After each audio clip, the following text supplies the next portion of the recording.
It is Willow Talks World Cup wrap, and coming up on the show today, the T20 World Cup well and truly underway now, but to say that it's been less than ideal for Australia would be a gross understatement. We're going to talk about that. We'll take a look at the rest of the World Cup and some of the standout teams and some of the individual performances that we've seen so far. We'll head around the rest of the cricketing world with Sundries. We've got a new captain for the Australian women's team against India. Sheffield Shield action going on right now.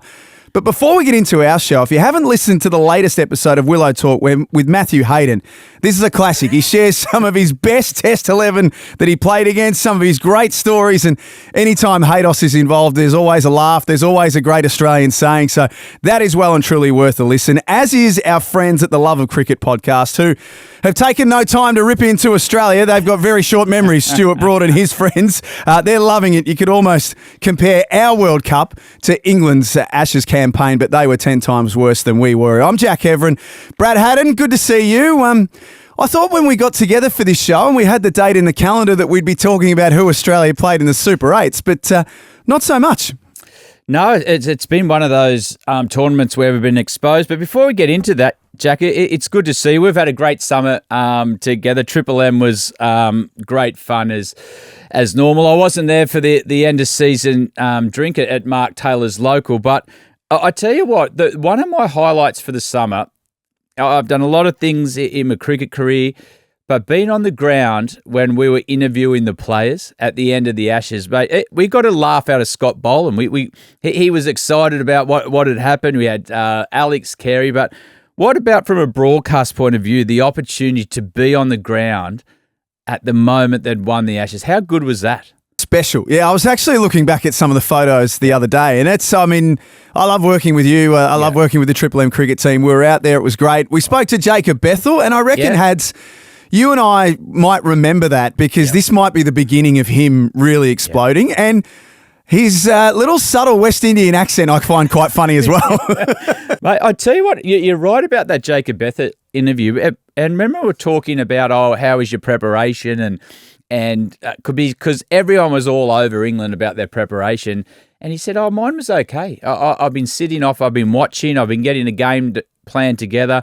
And he just sort of walked away from that interview going, they've got a real play here. And we're starting to see that. But let's get into this 2020. Well, just on Jacob Bethel too, he also had a good time at Noosa. So he's just as good off the field as he is on the field. And on Mark Taylor as well. We did have our end of season celebration at Tubby's Pub. You missed it, Hads, which is probably a good thing in a way because you missed Mark Taylor singing Acoustic Bow River by Cold Chisel. And it was very ordinary, I've got to say. The problem is I didn't see it live. I seen it at lunchtime the next day. Yep. Sober over a coffee.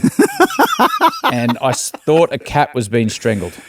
Yeah, I didn't think it was going to be good. I didn't realise it'd be that bad, actually, until it happened, which is a bit like the Aussies at this T20 World Cup. It's just never, ever got going at any stage in the tournament. Lost to Zimbabwe, lost to Sri Lanka. The rain came down yesterday between Ireland and Zimbabwe. So the campaign is now officially over with one game to go. How do you feel about it? I've had a really close look at everything, actually, leading in from selections to preparation. And our preparation was spot on. Not many people are saying that. No. We've come out of Big Bash. We've played a lot of 2020 cricket. And then we've gone to Pakistan where we got exactly the conditions we needed. They were what we've been exposed to in Sri Lanka. What maybe where we've been let down a little bit with this campaign is players out of form. Maybe in Pakistan, for example, we needed to play our best team more. I know we chopped and changed a lot with the team. A few players didn't go, but the idea of where they played and what they were exposed to is exactly what we've fallen short within this tournament in Sri Lanka. So, yeah, it's been a tough watch. Did we go? There's a lot of selection questions, and we'll try and tackle a few of them. Yeah. But did we over-index on the power hitters, Hads? And remember that we had the Australia-India white ball series, so we had a look at Australia in the T20 format in Aussie conditions earlier in the summer. But when you have Head, Marsh, David, Maxwell, etc. Cameron Green, did we go too far on guys who can clear the pickets, and did we need one or two who could anchor an innings? I think if you have a really close look at the team, we've got those players in there. You've got guys like Josh Inglis. He's as good a player as spin as we have in the country. I think the question is we need an answer is Steve Smith. Why didn't we play Steve Smith? He was a form batter in the country. He plays spin well. He understands tempo of the way this format's played. And I think that one needs to be answered. Would you have had him in from the start? I would have. Yeah, I 100% would have. I think he was just in rare form. And then if you track back to his performances over the last 18 months, it all stacks up to what he's been doing in Big Bash, those conditions. So, yeah, I would have had a look at having Steve Smith in there at the start. I think we also had a lot of players not in great form going into that tournament, which is not always a big concern. That the senior players normally stand up when it comes to those big moments, but maybe we're seeing a bit of a generational change. The big thing for me was no Starc, no Hazlewood, no Cummins. Have those three been papering over a few cracks with our bowling for some time? We haven't taken many wickets. No, we've got experienced bowlers now like Adam Zampa. We've got Nathan Ellis. Sorry, but all the tough overs have always been going to those other three, and maybe those guys going have left a bigger hole than we understand. Maybe a Spencer Johnson. I know he was injured. Jai Richardson needed to be there with his skill up front, but I think what we're seeing is our next generation have got some work to do without the superstars of the game. Which is interesting too, Hads, because that relates to the test team, doesn't it? Yeah, it can. I think we've got a few more years left of this group. I know Hazlewood was injured, but Boland has come in there and Nisa came in and did a good job. But we've got to start to build this next generation of players. We've got to make sure they're ready to come in and play under pressure, be able to handle the pressure of the big tournaments. And I think that's something coming out of this campaign that we'll be able to take a look at. Are the players we've got in there ready to lead? They've done well in the past, but are we just missing a little bit of class sprinkled in between all that? So I think we knew from a fair way out, obviously, that Pat Cummins wouldn't play. Yep. And then it was becoming less and less likely by the day that Josh Hazlewood would be ready for this campaign. And Josh has just had such a disrupted summer.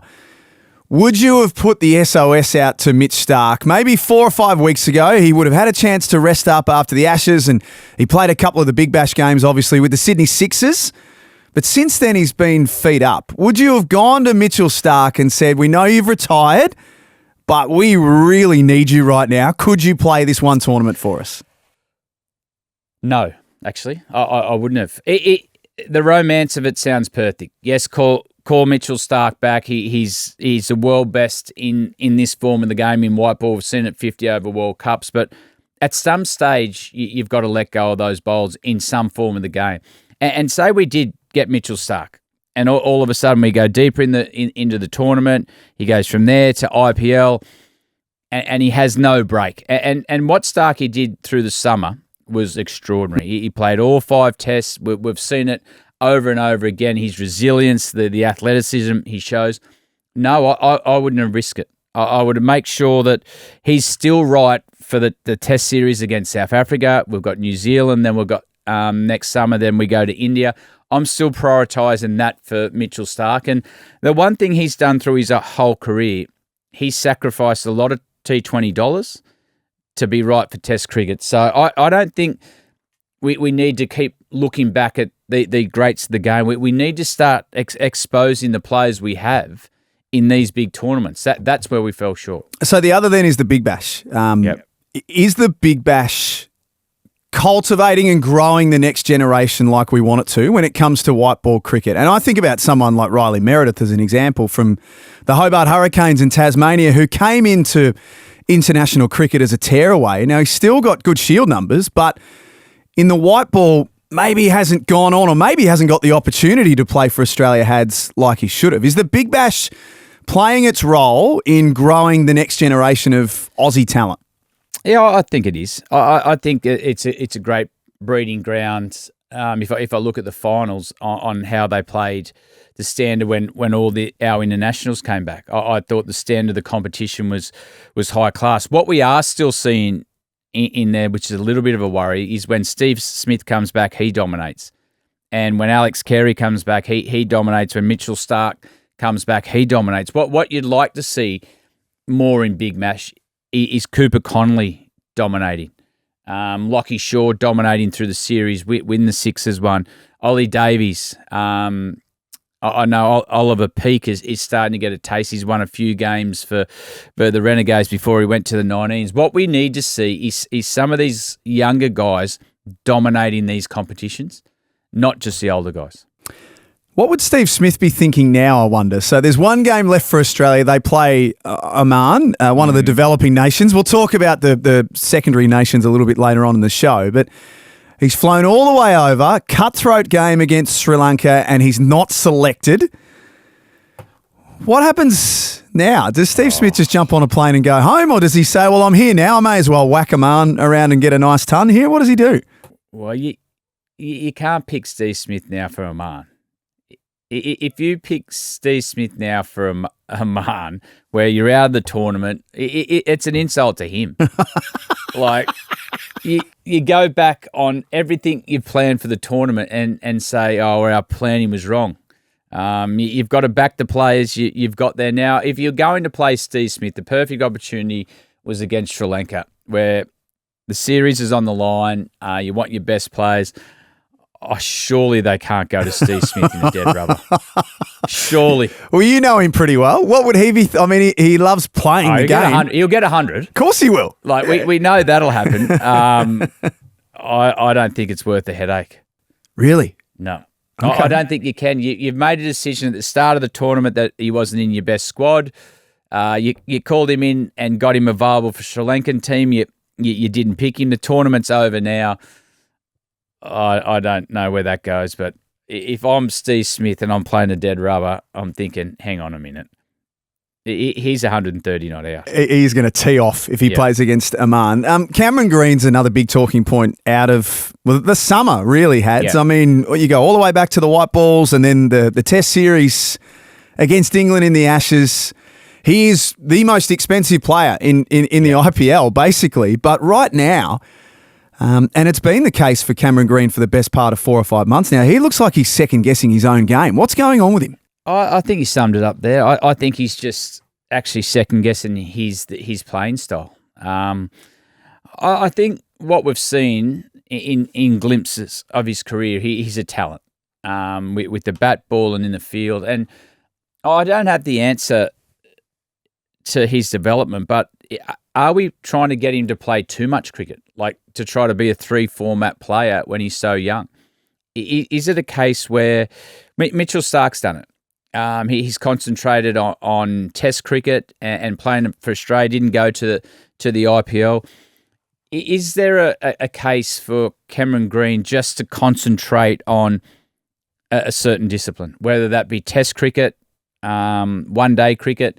He can still play IPL, but I just think, we need to see what's going on there, because over the last bit, he hasn't performed at the standard we know he can. And now he's getting to that stage in his career that we need to get more from him. Is that a technical thing? Is it a workload issue? And only the Australian selectors will know that, and Cameron Green himself. And the second part to that question then is, has he bitten off more than he can chew? And maybe some of this is not his fault. Maybe the selectors are asking him to do too much, to your point, but does he need to, for Test cricket, for example, does he just need to say, I want to bat at 6 and I'm going to be the number 6 in the Australian team and bowl some more overs as well? When I play white ball, I want to bat 5, whatever. He's jumped around for 2 years now. He's batted at 3, he's batted at 4, he's batted at 6. He's bowling sometimes, he's not bowling other times. Like, is it all a bit confusing for him? Yeah, I think what we're trying to do is to find the best spot which suits his talent. If you go back and have a look at the start of his career, he can bowl 140 Ks. He's talented with the bat. He's a great catcher. So we're trying to find the best position to put him in. And I think you might be right there, Jack. I feel, okay, you're number 6 in the test team. We'll use you as an all-rounder and own that. And give him an opportunity to blossom in that one position for an extended period of time and see if we do have a gamer. That's going to be the challenge ahead of Cameron Green. On the other side of this, we're going to talk about the rest of the tournament. Who's still alive? England are still alive, but they're barely breathing right now. And the Sundries as well. A bit going on in Australian cricket and world cricket right now. This is Willow Talks World Cup Wrap. Stick with us. More to come. Willow Talks World Cup Wrap. Brad Haddin and Jack Heverin will be with you right throughout the tournament, which now no longer involves Australia. Just before we get to the rest of what's coming up here, Hads, that blockbuster hat that you're wearing. Those listening on the podcast won't be able to see it, but those watching on YouTube or on our socials will be able to check it out. Are they still actually in operation, Blockbuster? Like, I don't think you can get a VHS anywhere. No, you can't. Netflix ruined that. I've got a great collection, Jack, of retro caps, and I've just found another shipment come in, and the Blockbuster was part of that. I'll keep bringing them on the show. Good. I've got some ones I think you'll be quite pleased with, but the Blockbuster one's up there with my favourite. I liked your Mountain Dew one earlier in the summer too, because as a kid I used to just drink way too much of that and then ballooned out all of a sudden and wondered why. So now it makes perfect sense. So who's left in the tournament? Pakistan, India, Sri Lanka, Zimbabwe, the West Indies, England, South Africa and New Zealand. Who's catching your eye right now, Hads? If I had to ask you to pick a winner today, who would it be? Well, it's India's tournament to lose. I think they've got the team that play these conditions as well as anyone. Having a look at the Super 8s, I'd be nervous around teams like Pakistan and Sri Lanka when it starts to get deep in the tournament. The wickets might be tied. They'll offer a lot of spin, not a lot of bounce. And we've seen how well the Sri Lankans played against Australia when the ball's not bouncing. And they've got a bowling attack that suit those conditions. South Africa, they're getting closer and closer. They're dangerous, aren't they? They've got enough weapons to do some damage now. Well, they've got a good mix in their batting of power and a bit of finesse as well. You got guys like Aiden Markram who can play a power game, but they can also juggle the tempo of a 2020 innings and played a lot in India, which is a big bonus for them. New Zealand are always there and thereabouts. They're a team you don't really like coming up against in the Super 8s because they just get you into a grind and they bring you down to their level. And once they get you in that arm wrestle, they feel well. They do all the little things well that win your big games. England are limped into the Super 8s, which is disappointing, but they're there. West Indies, they're a dangerous team. They could play in this Super 8s and get bowled out for 60. and the next game they get 230. And their conditions at home are very similar to India, low, slow wickets, so that'll suit them also. Zimbabwe have done well. They've earned the right because they beat Australia, so they've earned the right to be in there. But India for me, but just watch out for Pakistan, Sri Lanka on the surfaces. I don't know if he's going to do it every innings from here on in, but Nasanka's innings against Australia a few days ago, that was a thing of beauty, Hads. That was this unbelievable mix of power hitting, finesse, intelligence. I think if there's youngsters listening to this episode of Willow Talk, go and find the highlights, because if you're trying to learn how to play the T20 game, that was almost the perfect innings. It was. It was actually the perfect 2020 innings. And you go through different stages in your career and people talk about getting in this zone. It actually just looked like he had a really clear vision of what he was trying to do. He was walking in the line using the pace of the Australian bowlers, hitting leg side. But the one shot that summed me up on how he was playing is they brought third man up, bowled on pace ball, and he just went back and used the pace of the ball and got 4 runs. Sometimes when you're in that zone playing the power game in 2020, you can think one pace. I've got to clear the boundary. I've got to hit the ball hard. But he was really planned and measured in the way he was playing. So it just looked like to me he was in total control, had one of those nights out. He was in front of a very vocal home crowd. The wicket suited him.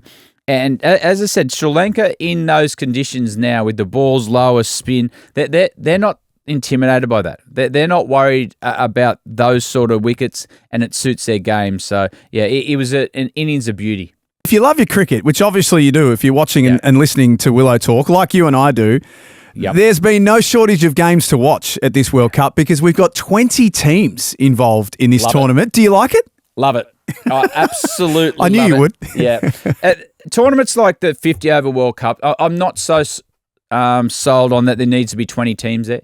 But in a 2020 tournament where obviously condensed and there's not that blowout margin where teams get embarrassed, we need to keep playing tournaments like this where the minnow nations get the opportunity to get exposed, play against. I watched the England-Italy game the other night. England won, but I tell you what, Italy gave them a scare. They sure did, yeah. And the game that they won, did you see the emotion? The Mosca brothers at the top of the order, they've been dreaming about being at a tournament like this, and to do it for Italy, I just kept watching the crowd, and they were all in. The supporters were all in. There were Italy shirts everywhere, and just to see how much it meant to them to be on this stage, but to win a game at a World Cup. So I love that there's 20 teams in this tournament. As I said at the start, I don't think we need it yet, that many in a 50-over World Cup, but the more exposure everyone gets, the better. When they were playing England and Ben Menenzi was going, I've never barracked for Ben Menenzi as hard in my life. 100%. And I know for that game, for example, his parents had just flown out to watch the England versus West Indies game, to see both the boys. Oh, wow. Yeah, to watch. So it's a big deal. And I love it. I love that there's an opportunity if one player actually has a day out and gets that 100, they can win a match. And that's what I like. I always think about the one innings that jumps out when you talk about we won't call them minnow nations, that's not fair anymore, the secondary nations, but do you remember when John Davison played for Canada and got 100 and absolutely smashed it all around the park at the World Cup? Balls. Yeah. Do you have any memories of playing against some of the smaller nations in your career? Yeah, I tell you what was always interesting when you were playing against the smaller nations was the pace that Australia had. And I remember a game at the 2007 World Cup. We're playing at Barbados, and we were playing against Ireland. They're up and about. They're loud always. and we were right next to the change room so you could see each other, and they were jumping around. They were excited about playing Australia. And they had a good tournament there. I think they made it through to the group stage. First ball of the game, Sean Tate bowled at 157. They just went silent. It was dead silent, and Ireland are always up and about. And at the end of the game, there was a couple of guys. Trent Johnson was one who'd played cricket in Sydney. And we went and had a chat to him. He said, after Tatey bowled his first ball, he said all he was doing was going 8.3, 8.2, all right, 8 overs. He said, I kept working back thinking I do not want to face this. But they got exposed to it. They've got better since. But they were always good fun. They were always very appreciative of the bigger nations also, that come into the change room, that they'd beeline for Adam Gilchrist, Ricky Ponting, Matthew Hayden, and the Aussies are always good with their time, and that they just wanted to learn about the game. That they loved the opportunity to play against India. Imagine that era there playing against Tendulkar, Seawag. So, yeah, I like it. Sundries, bit going on around that we haven't had a chance to talk about. Yes, Australia take on India in a white ball series at the moment. First game was Sunday night at the SCG. You were there for Triple M cricket. Rain got in the way in the end, but regardless of all of that, Hads, it was a pretty ordinary performance first up from the Aussies, wasn't it? Yeah, it was. I tell you what I noticed first about the game is I was watching warm-up close. As you know, I like to get there and watch warm-up and see how the teams, they didn't acknowledge each other. It was like, wow, like they're in a contest. And Sophie went up for the top, and I think Harpreet's the captain of the Indian team. There was no love lost there. And when they walked past, they sort of bumped each other. There's a real rivalry there. Ah, okay. Hang on. There's a bit of juice here. Yeah, there is. And I think now that the India obviously won the last World Cup, they now believe that they can compete with this Australian team on any surface and anywhere in the world. And I think the women's IPL have made a big difference in that, where they interact with each other. This Indian cricket team now is a lot more athletic than they have been in the past. Their catching was really good, and they wanted to get into a contest with the Australians. They weren't intimidated by the Australians. And you've got to remember the last couple of World Cups, New Zealand have won one and India won one. Australia got a great record, but all of a sudden the other countries have started to catch up, and they're not intimidated by this aura now of the Australian cricket team. When you think about India in the women's game, Hads, they've batted pretty well over the years. They've had Harmanpreet Kaur, obviously one of the greatest female cricketers of all time, and Sharma at the top of the order, etc. They've probably struggled a little bit with the ball at times, but their spinners through those middle overs against Australia on Sunday were excellent. Is that where they've, with their fielding and their bowling, is that where they've caught up a little bit? Yeah, I think you're right there. And where I think they've always been highly skillful, like whether they've with the spinners, with the way they play, but they haven't nailed down those other parts of the game that makes you a great team. Yeah. Where it's the fielding, it's all those little things, building pressure, making oppositions feel uncomfortable with your presence. But now they're starting to do that. We've seen a big change in that when Ganguly captained the Indian men's team. All of a sudden, their presence, that they weren't intimidated by opposition. Virat Kohli came in and took it to a new level with athleticism and the way he prepares. So the women's game now in India is starting to catch up to what we've seen here for a long time. So you're seeing some athletes, you're seeing some really smart cricketers, and you also, first and foremost, seeing a team that thinks they can win every game. Sheffield Shield action going on as we record this morning, so we're just catching up with everything that's gone on so far. A couple of these games have still got a day or two to play out.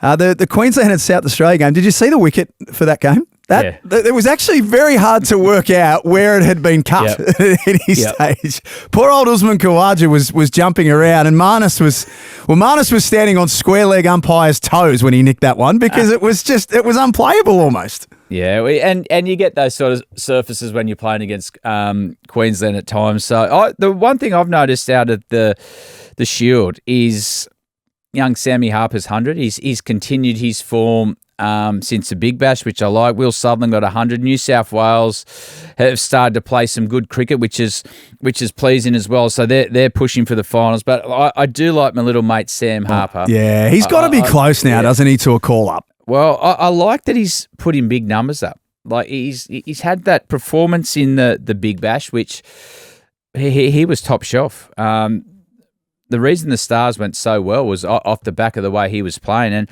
I like now that he's taken that confidence into Shield cricket.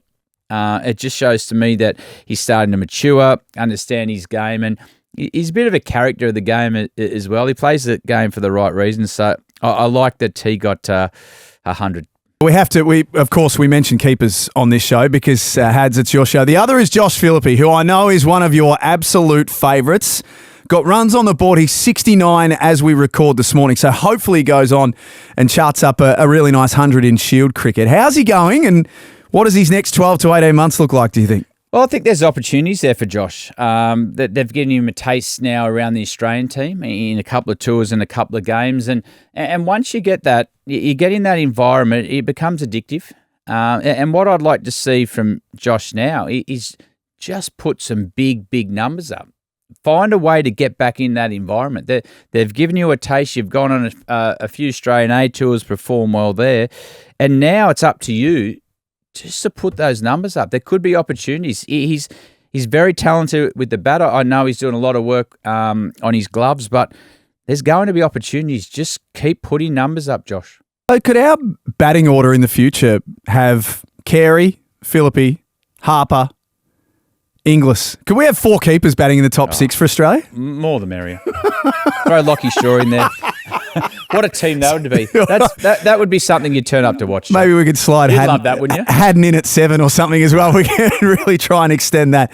When we get back together next week, Hads, we'll have a much clearer idea about the T20 World Cup, who's in it, who's still remaining, and by then we'll have a pretty good indication of who might win the whole thing. In the meantime, if you've got a question for Hads, hit us up on Instagram at Willow Talk Podcast. We might try and take a few of our viewer and listener questions next week, and it's not long before you start to get ready for the IPL, is it? Yeah, just starting to get things, visas and everything sorted now. We leave around the 16th. We're very successful last year. If we can go one step further this year, I'll be a happy man.